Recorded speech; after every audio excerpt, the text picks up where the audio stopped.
নমস্কার, আপনাদের সকলকে সম্পূর্ণা অ্যান্ড সোমাস কিচেনের আরেকটি নতুন ব্লগে স্বাগত জানাই। আজকে আমি আপনাদের দোকানের মতোই ডিম তড়কা বা এগ তড়কা বানিয়ে দেখাবো, যাতে আপনারা বারবার বাইরে গিয়ে না কিনে সহজেই যাতে দোকানের মতো বাড়িতেও আপনারা বানিয়ে নিতে পারেন, তার জন্যই আজকের এই রেসিপিটি। তাহলে চলুন বেশি কথা না বাড়িয়ে আসল রেসিপিটি দেখে নেওয়া যাক।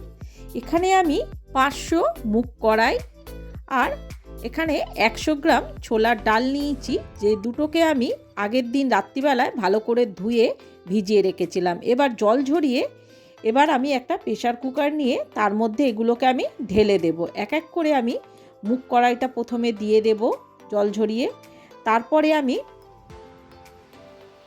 সেই ভেজানো ছোলার ডালটা দিয়ে দেব। এবার এই সব কটাকে একসঙ্গে দিয়ে এবার এর মধ্যে আমি কিছুটা পরিমাণ নুন আর কিছুটা হলুদ দিয়ে এবার পরিমাণ মতো জল দিয়ে এটাকে আমাকে দুটো সিটি মেরে নিতে হবে।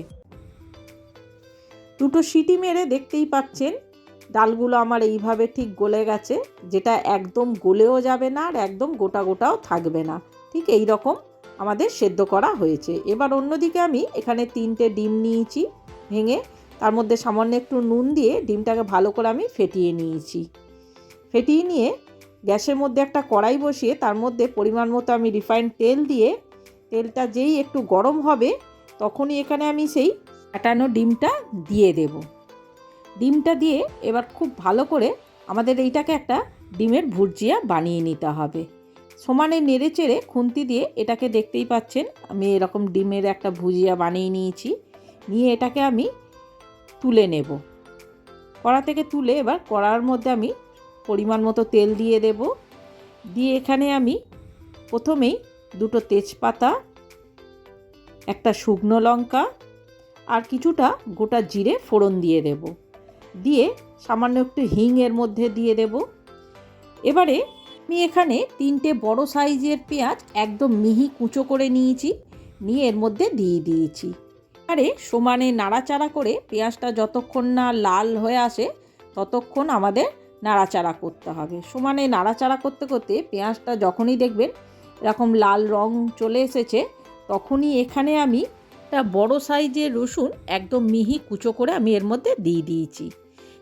রসুন কুচিটা দিয়ে এবার আমাদের পেঁয়াজ আর রসুনটাকে খুব ভালো করে ভেজে নিতে হবে, যাতে এর কাঁচা গন্ধটা না থাকে। কিছুক্ষণ নাড়াচাড়া করে এখানে আমি 1.5 চামচের মতো আদা বাটা দিয়ে দেব। আদা বাটাটা দিয়ে 1 মিনিট খুব ভালো করে আদাটা আমাদের কষিয়ে নিতে হবে। আদাটা খুব ভালো করে কষানো হয়ে গেলে এর মধ্যে আমি সামান্য একটু জল দিয়ে দেব, যাতে মশলাগুলো পুড়ে না যায়। এবারে এর মধ্যে 1 চামচ হলুদ গুঁড়ো, 1 চামচ লঙ্কা গুঁড়ো, 1 চামচ কাশ্মীরি লঙ্কা গুঁড়ো, 1 চামচ জিরে গুঁড়ো, 1 চামচ ধনে গুঁড়ো, 1 চামচ গরম মশলা গুঁড়ো দিয়ে এবার এই মশলাগুলোকে আমাদের খুব ভালো করে কষিয়ে নিতে হবে। মশলাগুলো সামান্য একটু নাড়াচাড়া করে নিয়ে এখানে আমি দুটো বড় সাইজের টমেটো কুচিয়ে দিয়ে দিলাম। এবার টমেটোটা একটু সামান্য নেড়ে চেড়ে এখানে আমি বেশ কিছুগুলো কাঁচা লঙ্কা কুচিয়ে দিয়ে দিলাম। দিয়ে এখানে আমি সামান্য নুন আন্দাজ মতো আর 1 চামচ আমি চিনি দিয়ে দেবো। নুনটা আমি আগেই দিয়েছিলাম, তাই এখানে অল্প করে আমি নুন দিলাম। এবার এই মশলাগুলোকে খুব ভালো করে আমাদের কষাতে হবে যতক্ষণ না আমাদের তেল ছেড়ে আসে। তা বন্ধুরা, আপনাদের যদি আমার এই রান্নাটি ভালো লেগে থাকে তাহলে অবশ্যই আমার চ্যানেলটি সাবস্ক্রাইব করে একটা লাইক, কমেন্ট আর শেয়ার করে দেবেন। সমানে মশলাটা নাড়াচাড়া করে কষানো হয়ে গেলে যখনই দেখবেন এরম তেল ছেড়ে দিয়েছে তখনই এখানে আমি সেই আগে থেকে সেদ্ধ করে রাখা কড়াইগুলো এর মধ্যে দিয়ে দেব। মুগ কড়াই আর ছোলার ডাল যেটা আমি সেদ্ধ করেছিলাম সেটা দিয়ে সামান্য একটু জল দিয়ে দেব। দিয়ে এবার খুব ভালো করে মশলার সাথে আমাদের এই ডালটাকে মিশিয়ে নিতে হবে। খুব ভালো করে মেশানো হয়ে গেলে এখানে আমি বেশ কিছুটা কসৌরি মেথি পাতা এর ওপর দিয়ে ছড়িয়ে দেব। কিছুটা কসৌরি মেথি পাতা দিয়েও আবার খুব ভালো করে আমাদের এইটাকে মিশিয়ে নিতে হবে। খুব ভালো করে মিশিয়ে আরও আমাদের 1-2 মিনিট এটাকে খুব ভালো করে ফোটাতে হবে। যখনই দেখবেন এরকম ফুটে উঠেছে, খুব ভালো করে যখনই দেখবেন ডালটা ফুটে উঠেছে এরকম, তখনই আমি ভালো করে এটাকে নাড়াচাড়া করে নিয়ে এবার এখানে সেই আগে থেকে ভেজে রাখা আমি ডিমের ভুজিয়াটা দিয়ে দেব, আর কিছুটা আমি ধনেপাতা কুচো এর মধ্যে দিয়ে দেব। দিয়ে এবার খুব ভালো করে আমাদের এগুলোকে একসঙ্গে মিশিয়ে নিতে হবে। খুব ভালোভাবে মেশানো হয়ে গেলে এখানে আমি শেষ পর্যায়ে এখানে বেশ কিছুটা আমি বাটার দিয়ে দেব।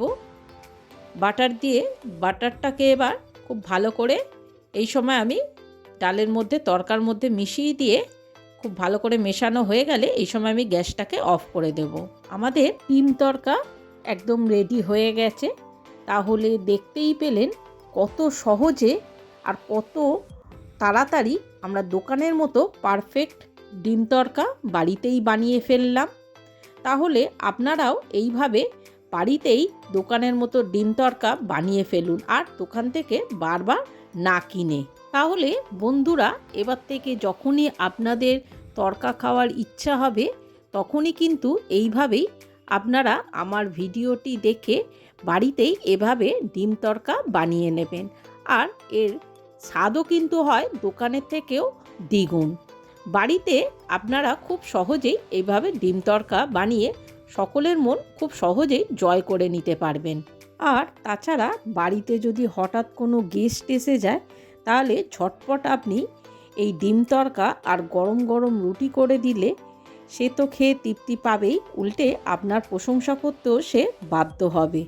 তাহলে বন্ধুরা, আর দেরি না করে ঝটপট আমার এই রেসিপিটি দেখে আপনারাও বাড়িতে এইভাবে ডিম তরকা বানিয়ে ফেলুন, আর আমাকে অবশ্যই কমেন্ট করে জানাবেন আমার এই রান্নাটি আপনাদের কেমন লেগেছে। তাহলে আগামী দিনগুলোতে আরও নিত্য নতুন রান্না আমি আপনাদের জন্য আনতে পারবো। তাহলে বন্ধুরা, আজকের মতো আমার এই ব্লগটা আমি এখানেই শেষ করলাম।